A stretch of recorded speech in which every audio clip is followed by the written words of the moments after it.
Hafta davomida havo sovib, yomg'ir yog'ishi kutilmoqda. Assalomu alaykum aziz yurtdoshlar, kanalimizga yangi bo'lsangiz obuna bo'lishni unutmang. 1-2 oktyabrda O'zbekistonga Qozog'istondan salqin va nam havo kirib keladi. Chorshanba va juma kunlari hududlarda yomg'ir yog'adi. Harorat kechasi va ertalab 8-13 daraja, kunduz kuni 18-23 daraja bo'ladi. Sentyabr oyining oxirgi kunlarida O'zbekiston hududi bo'yicha asosan quruq va iliq havo saqlanib turadi. Kunduz kunlari 26-29 daraja, ba'zi joylarda 31 darajagacha ko'tariladi. 1-2 oktyabrda respublikaning barcha hududlariga Qozog'istondan salqin va nam havo kirib keladi.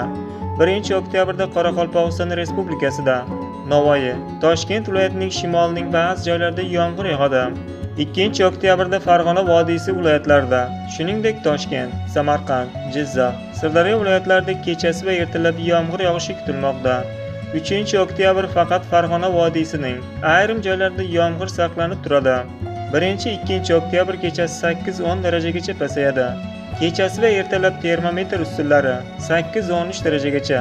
Kunduz kunlari esa havo harorati 18-23 darajadan yuqori bo'lmaydi.